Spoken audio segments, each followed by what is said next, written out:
Nah, Bismillahirrahmanirrahim. Alhamdulillah wa syukurillah wa la haula wa la quwata illa billah. Yang kami banggakan teman-teman sekalian, jumpa lagi dalam video kita kali ini yang akan membicarakan tentang bagaimana kita membuat tugas artikel, ya, bukan artikel murni ya, tapi lebih ke resensi ya, resensi atau ya ringkasan lah ya. Bahasa mudahnya ringkasan dari sebuah tulisan atau buku.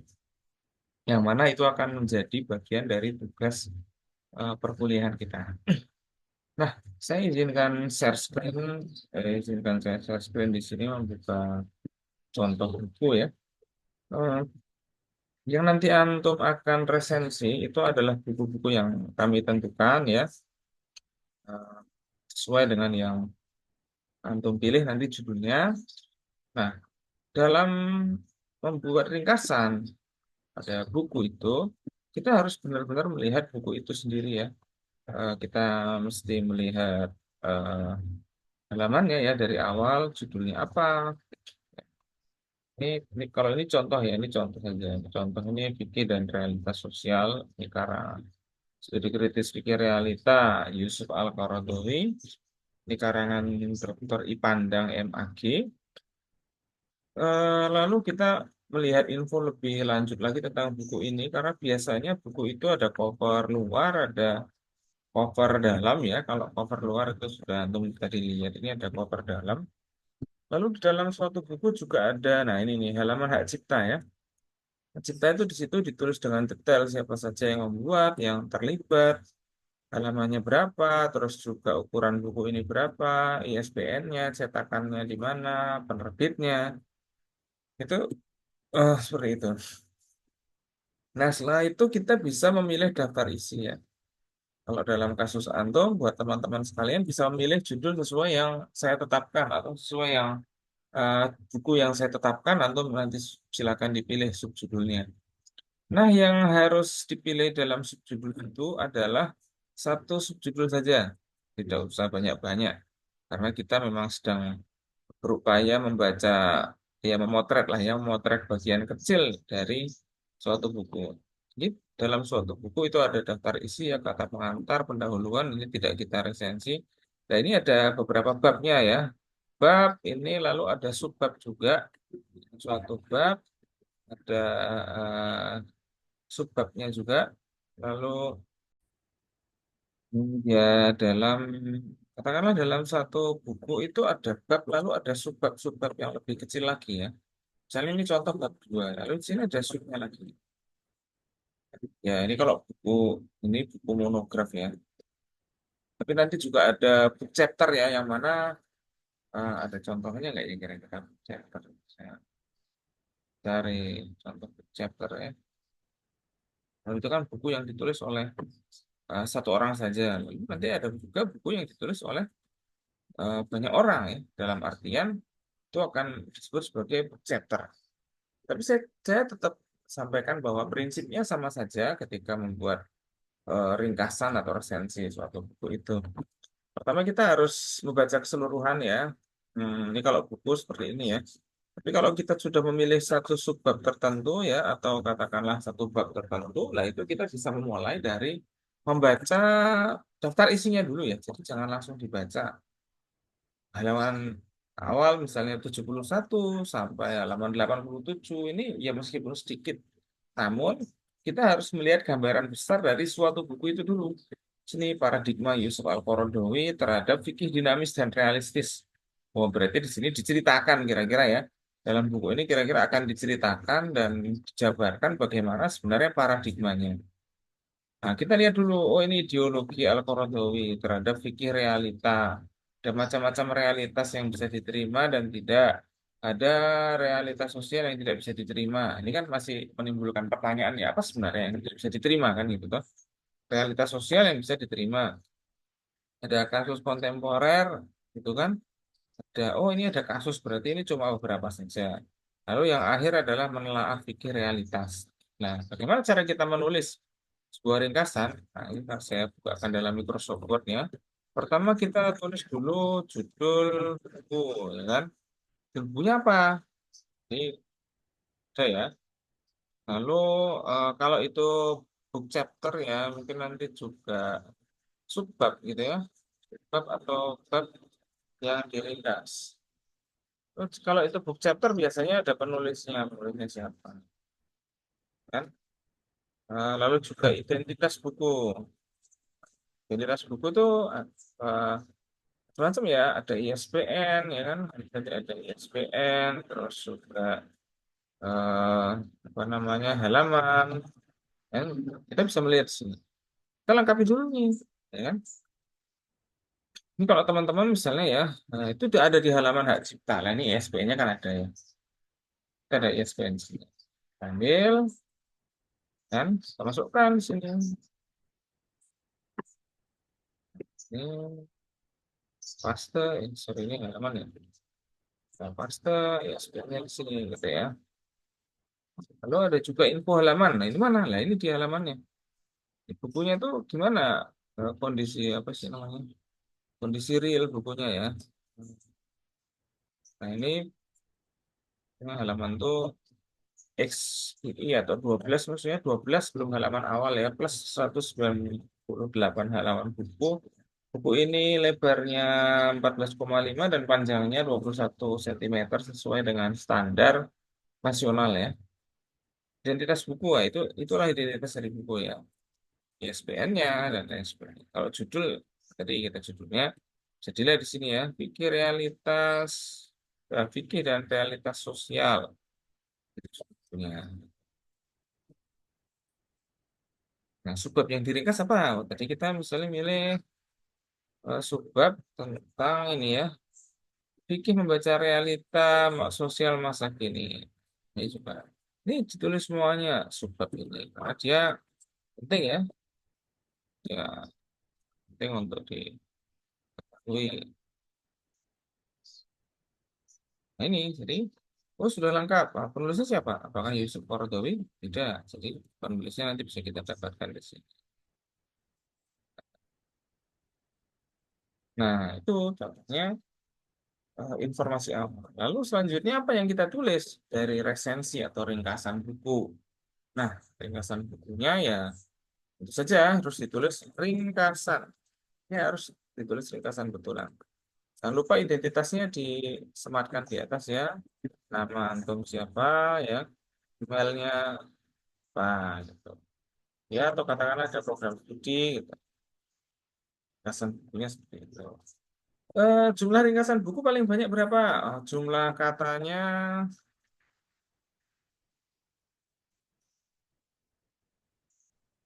maksimal 1.000 kata gitu ya. Jadi antara 800 sampai batas saja 1.000 kata. Jadi tidak usah banyak-banyak ya. Memang biar kita itu juga tidak terlalu banyak tapi bisa meringkas dan memahami inti pokok dalam buku tersebut ya. Nah, ini ada bagian awal adalah ringkasan. Lalu ada bagian dua yaitu adalah apa? Analisa dan diskusi. Itu kira-kira. Nah, ringkasan diisi apa? Ringkasan itu kita melihat daftar isi dari ya katakanlah subbabnya ya, dari subbab yang kita ringkas tadi ya. Misalnya kita membaca bab 3, sih sebenarnya oh isinya ini tentang biografi latar belakang ini diceritakan. Oh ada biografi. Jadi kita tulis bahwa dalam ringkasan apa ya?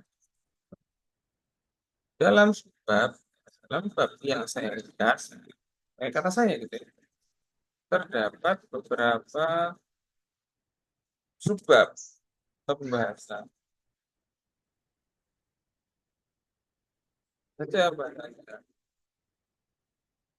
Pembahasan atau pembahasan juga ya diawali dari ya itu seperti orang cerita ya. Jadi untuk meringkas atau meresensi buku itu menceritakan ini bukunya.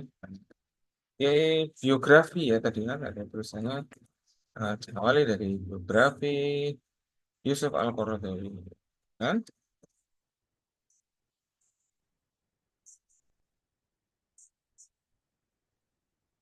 Oh ya, katakanlah riwayat hidup ya tadi ya. Eh, apa namanya? Oh iya, saya screen dulu. Ini screen baru ya tadi ya. Nah ini coba saya lihatkan. Oh iya, ini yang saya tulis tadi ya. Nama, jangan lupa email, prodi. Sepertinya saya tadi lupa nge-share screen ini. Jumlah kata yang di dalam ringkasan berapa ya?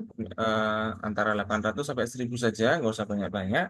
Judul bukunya bagaimana? Judul bukunya tulis ya lengkap. Lalu subbab yang diringkas apa gitu ya. Tadi yang saya sampaikan, penulisnya siapa, identitas buku, ya, ISBN tadi ya. Terus juga halaman, nah ini informasinya tadi kita temukan di eh, halaman hak cipta ya. Lalu ringkasan, nah, ini saya tulis ini. Diawali dari biografi Yusuf Al-Qaradawi, lalu apalagi latar belakang, ya kan? Dan latar belakang kehidupannya, kan? Selain itu, nah ada orang-orang yang berpengaruh, ada pemikiran fikihnya, ya, bisa aja nanti disebut apa namanya. Selanjutnya dikaji pula masa studi beliau, misalnya kayak gitu ya. Riwayat studi beliau, berikut orang-orang gitu ya, atau tokoh yang mempengaruhi pemikiran. Seperti itu. Jadi kita cara menuliskannya seperti itu. Jadi emang nggak harus copy paste dari situ enggak. Tapi kreativitas kita. Jadi utamakan kreativitas ya dalam membuat ringkasan itu. Nanti kita ringkas lagi di sini ya. Misalnya, oh ada pemikiran fikihnya. Nah, selanjutnya cara ringkas gitu ya. Tulis pula pemikiran fikih.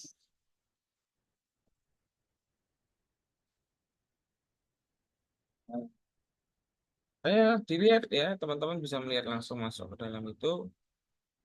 Wah, ini kok saya kok merasa kurang meringkasnya. Kalau gitu kita lari ke halaman sana ya, halaman berapa itu? 8 ya tadi. Tuh.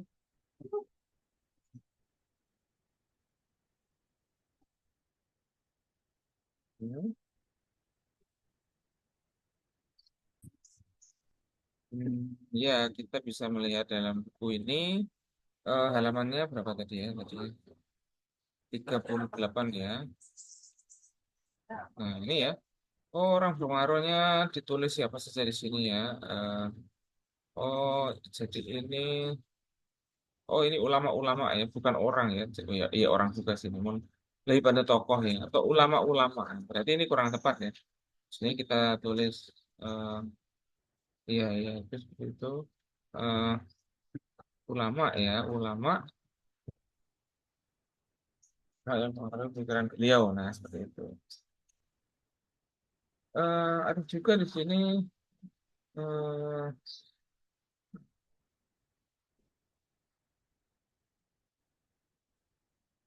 nah, ini ada juga kesannya tentang Hasan Al-Banna dan lain sebagainya. Ini selalu ada referensinya ya. Ini juga bagus referensinya, berbahasa Arab langsung begitu kan. Oh ini terjemah. Nah, untuk juga di sini pemikiran fikihnya, oh kita baca sedikit ya. Eh, oh iya, iya. Nah ini ternyata beliau itu riwayat studinya eh, sastra Arab ya. Ini awalnya mau di sastra Arab tapi milih masuk ke Usuluddin. Nah di sini juga apa namanya, beliau itu rajin hadir dalam ceramah-ceramah dan juga apa ya, kegiatan mengajar para ulama apa yang lainnya. Nah itu itulah cara kita meringkas itu melihat oh ini bacanya sekilas tapi kita tuliskan dengan bahasa kita sendiri. Seperti itu. Masuk salah satunya adalah Hasan Al-Banna sebagai representasi gitu ya. Oh kontemporer. Tuh. Lalu ya terus di enter ya. Kalau bikin paragraf itu jangan banyak-banyak ini cukup satu, dua, tiga, empat, lima, lima baris lah maksimal. Habis itu di enter supaya bacanya nggak lelah. Ya. Ya, setelah itu apalagi ringkasannya itu lagi dilihat lagi bagaimana beliau ini apa namanya mengkaji fikih apa saja. Oh, di sini ada fikih Abu Hanifah dan lain sebagainya. Hmm.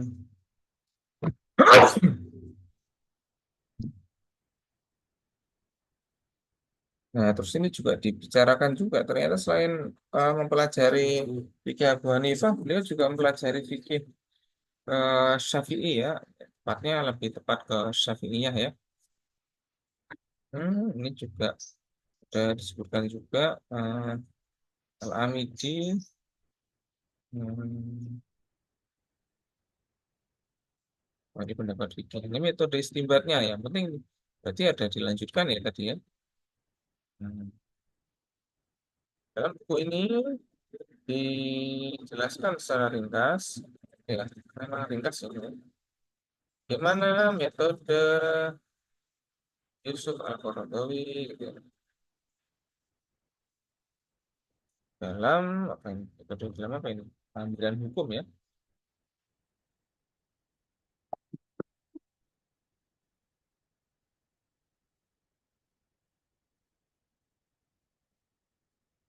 Nah, ini menarik sekali ya di antara metodenya adalah ya apa namanya ada pemudahan gitu ya.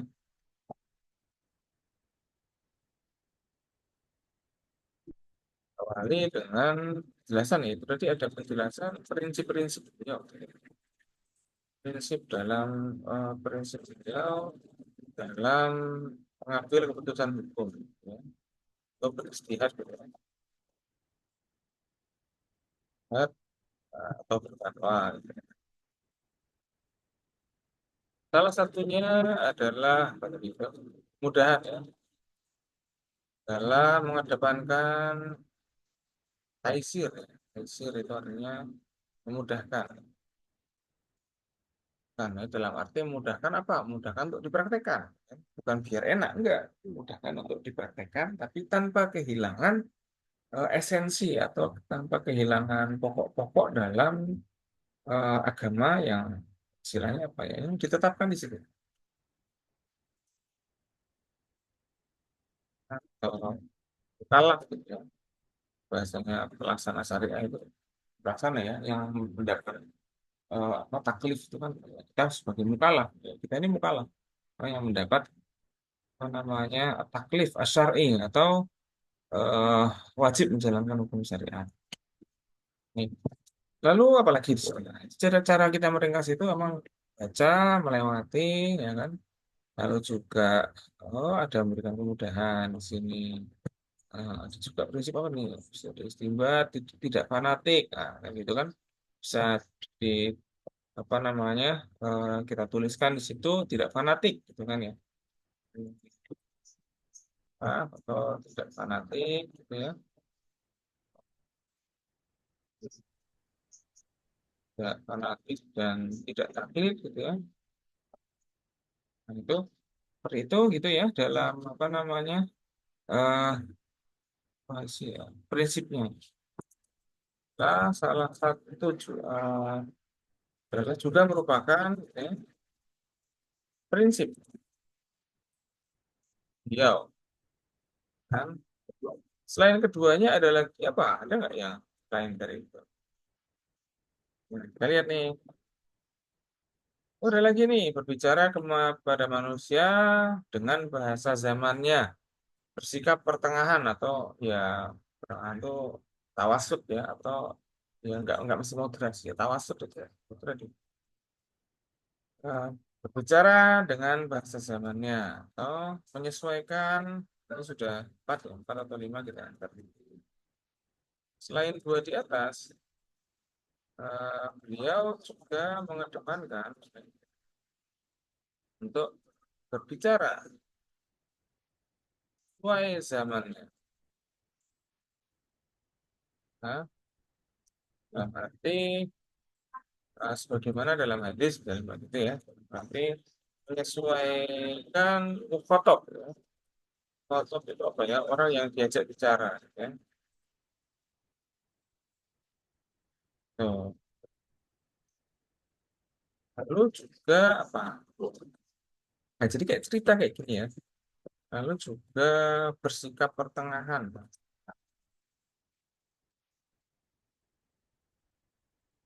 Pertengahan atau tawasud ya.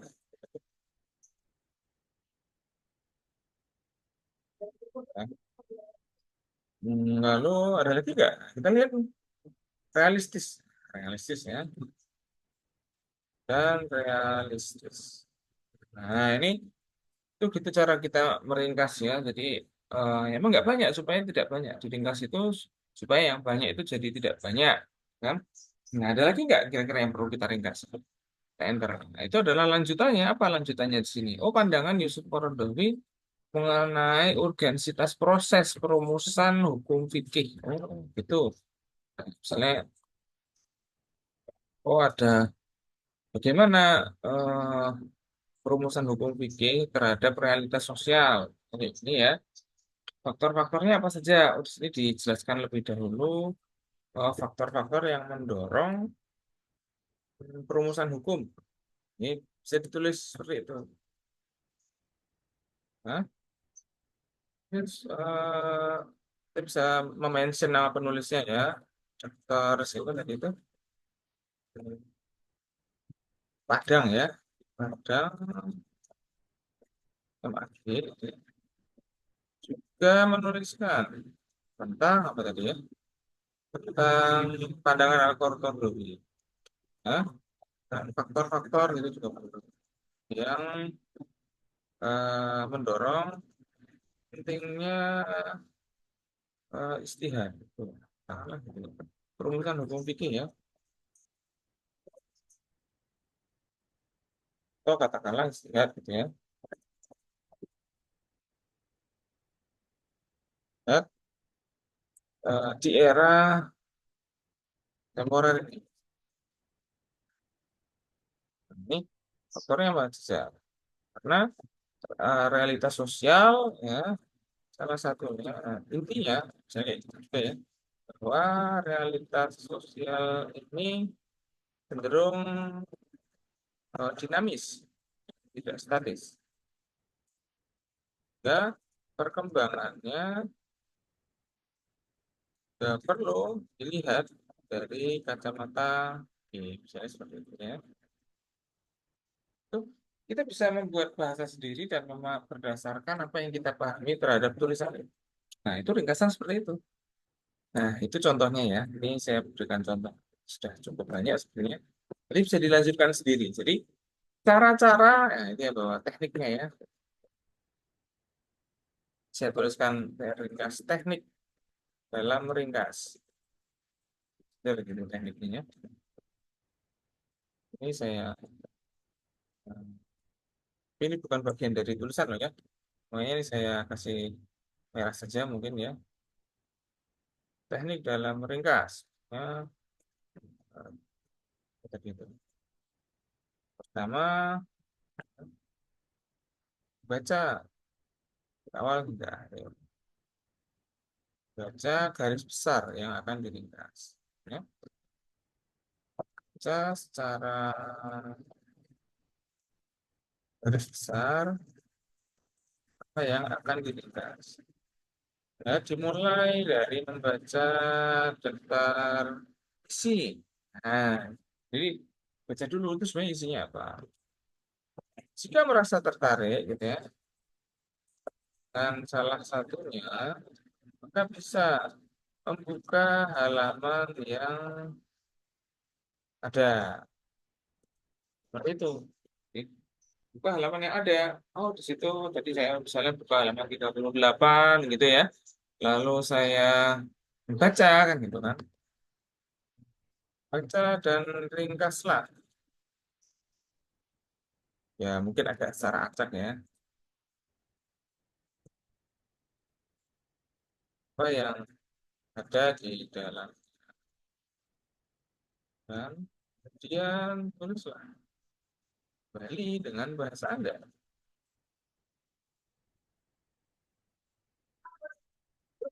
Begitu deh. Yang paling penting dalam ringkas itu adalah gunakan bahasa Anda. Nah, jadi bukan. bukan apa namanya lihat punya temannya itu enggak. Gitu. Gunakan kalau misalnya Anda saya merasa itu saya kan gitu kan. Tuh. Dulu ada juga tadi ya ketika saya tadi meringkas tadi menyebutkan nama dan menyebutkan nama penulis gitu ya serta bagian yang ditulisnya itu gitu ya. Itu juga bisa merupakan bagian dari teknik dalam meringkas itu. Oh, ini sebabnya apa gitu ya. Membicarakan apa itu cara kita meringkas itu memang seperti itu ya. Jadi ini tekniknya seperti itu. Ini tidak ditulis ya. Yang ditulis adalah ini tadi kan saya melakukan peringkasan tadi dengan teknik seperti itu. Nah, lalu analisa dan diskusi. Wah, apa yang kita tulis di sini? Nah, analisa dan diskusi inilah yang memang penting dalam bagian ini. Nah, analisa dan diskusi itu dia bisa random, bisa runtut ya. Maksudnya random itu dia langsung ke permasalahan tertentu yang menarik. Saya misalnya ambil contoh di sini ya. Analisa dan diskusi itu adalah melakukan kritik. Ya. Melakukan kritik itu apa ya? Melakukan kritik itu, ini kritik bukan menyalahkan ya. Jadi kita ini kadang-kadang kritik ini dianggap sebagai sesuatu yang menyalahkan. Ini salah, enggak. Jadi kritik itu adalah studi yang mendalam. Atau kajian yang mendalam. Maksudnya mendalam itu, ya ini di sini misalnya. Yusuf Al-Qaradawi lahir di sebuah desa bernama Safat Turab, Mesir 1926. Nama lengkapnya Muhammad Yusuf Al-Qaradawi. Kira-kira apa yang menurut Antum bisa dipertanyakan, bukan disalahkan, enggak? Oh, di sini tidak ditulis nasab lengkapnya, misalnya kayak gitu. Ya kan? Boleh saja, misalnya analisa dan diskusi dalam tulisan Dr. Sugeng Pandang terkait latar belakang.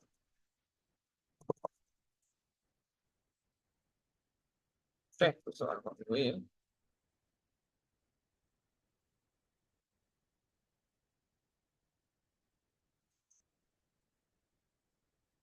Saya, misalnya gitu ya, belum menemukan kelengkapan nasab. Gitu. Hmm,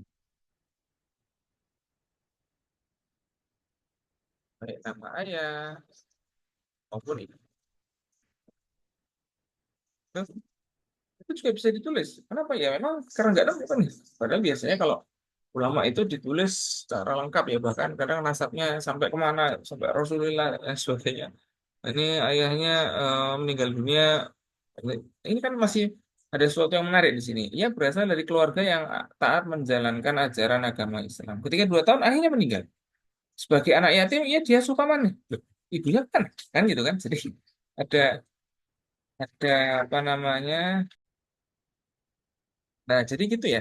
Eh, Sesuatu yang agak menjadi pertanyaan itu boleh dituliskan. Misalnya di sini ibunya tidak ditulis, nah, misalnya seperti itu. Yang mengasuh adalah paman. Lalu ibunya apa yang dikerjakan? Nah, jadi yang berperan malah paman, kan gitu kan? Jadi ini suatu hal yang menarik. Ya. Hmm. Ini lahir, ibunya juga tidak ditulis, benar kayak gitu kan? Namanya yang ibunya. Nah, selain itu, tidak dijelaskan pula, misalnya gitu ya. Lah peran ibunya dalam pendidikan. Kan? Dr. Ipandang eh, apa namanya hanya menuliskan ya, peran pamannya yang bahkan dituliskan tuliskan sebagai apa eh, menggantikan keluarganya apa tadi bilang menarik ya. Apa namanya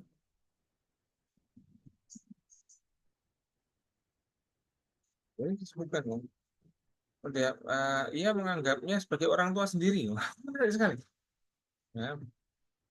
Oke, Yusuf Al-Qaradawi gitu ya, dia menganggap pamannya seolah orang tuanya sendiri. Nah, itu juga menarik kan gitu kan. itu namanya analisa dan diskusi. Jadi kita tuh melihat sesuatu tuh apa ya? Kok biasanya ada ini, kok nggak ada? Nah, ini bukan menyalahkan, ya karena mungkin nanti dari tulisan kita ini, ya kalau perlu tulisan kita ini kita kirimkan ke penulisnya. Nah, itu seperti ini. Misalnya kalau saya tadi meringkas tentang yang ditulis oleh Dr. Ipandang ini, lo kita sampaikan ke Dr. Ipandang. Mungkin dia ada penjelasan kenapa tidak ditulis dan lain sebagainya. Jadi begitulah cara kita komunikasi dengan buku, gitu ya. Kalau komunikasi dengan orang kan kita bisa nanya. Lah kalau komunikasi dengan buku, ya kita tulis saja apa yang sebenarnya menarik untuk kita ketahui, namun tidak ditulis di situ. Nah, jadi gitu ya, dalam analisa dan diskusi saya tulis tekniknya ya.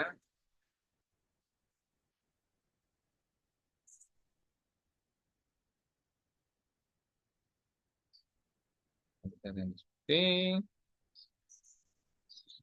Ini antum tidak perlu menuliskan di situ. Eh, Mempertanyakan ya, bukan mempertanyakan ya. Ya gitu ya. Seolah menanyakan mengapa ditulis demikian dan tidak ditulis demikian.